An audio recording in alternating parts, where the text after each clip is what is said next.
पूछना ये है कि आपके और इस वक्त जो आपकी अपोजिशन है सिंध की, आप मेंबर असम्बली हैं लेकिन आप चूँकि बड़ा अरसा रही हैं प्रोविंस में, बड़ा टफ टाइम दे रहे हैं MQM वाले और आप लोग ख़ास तौर पर कराची में। इससे पहले लोग कहते थे जी कि सिर्फ डाकू कच्चे में हैं, अब तो पक्के में यानी बड़े शहरों में इतने जराइम हो रहे हैं कि इस पर बाकायदा बड़ा क्रिटिकल है MQM, और MQM ने मुतालबा किया है कि कराची की तरह बाकी शहरों को भी रेंजर्स के हवाले कर दिया जाए।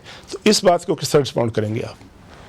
अच्छा देखिए, लॉ एंड ऑर्डर की जो सूरत हाल है इस वक्त वो पूरे मुल्क में ख़राब है। अगर कराची में मर्डर हो रहे थे ईद के करीब, तो लाहौर में भी हो रहे थे। बाप बच्ची के साथ बाजार गया और वहाँ से छीनने के दौरान बच्ची को गोली लग गई। और KP की सबसे ज़्यादा बुरी सूरत हाल। लेकिन क्योंकि मेहरबानी कराची पे मीडिया की रहती है और रहनी चाहिए, क्योंकि आपका वहाँ से सबसे ज़्यादा रेवेन्यू जनरेट होता है, कि उसको ज़्यादा पुरअमन होना चाहिए, तो उस पर आवाज़ उठी। लेकिन आवाज़ उठाने से पहले मालूमात पूरी नहीं लेते। रेंजर्स का जो इख्तियार है वो प्रोविंशियल गवर्नमेंट का राइट होता है आइन के तहत, कि वो किसी वक्त भी फेडरल गवर्नमेंट से अपनी शराइत पर ये जो है तलब करे रेंजर्स को या फेडरल ऑफिशियल्स को। तो ये हम पूरे सिंध में ऑलरेडी हमारे पास है और हम इसका इख्तियार बढ़ाते रहते हैं। और जितना इख्तियार उन्हें कराची में हासिल है इतना ही देही सिंध में हासिल है।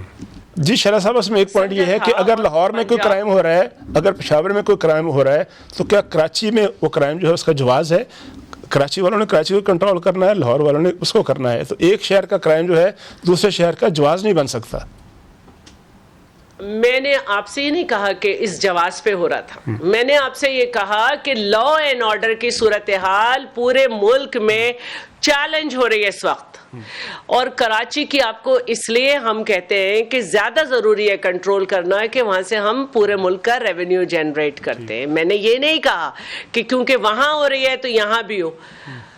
आप वैसे भी पूरे उसमें नॉर्मल डेज में भी अगर आप क्राइम रेट निकालेंगे तो आपको KP और सबके मुकाबले में कराची में कम मिलेगा, ये मेरा दावा है।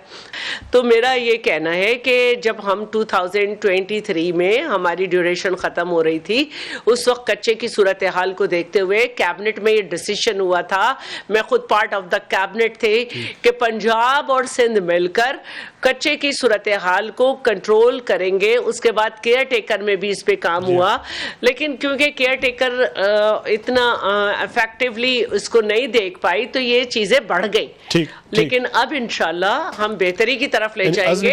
हमें जो कराची को जब 35-40 लाशें रोज गिरती थी और 126वें छठे नंबर पे था, हम 136 नंबर पे ले गए कराची को।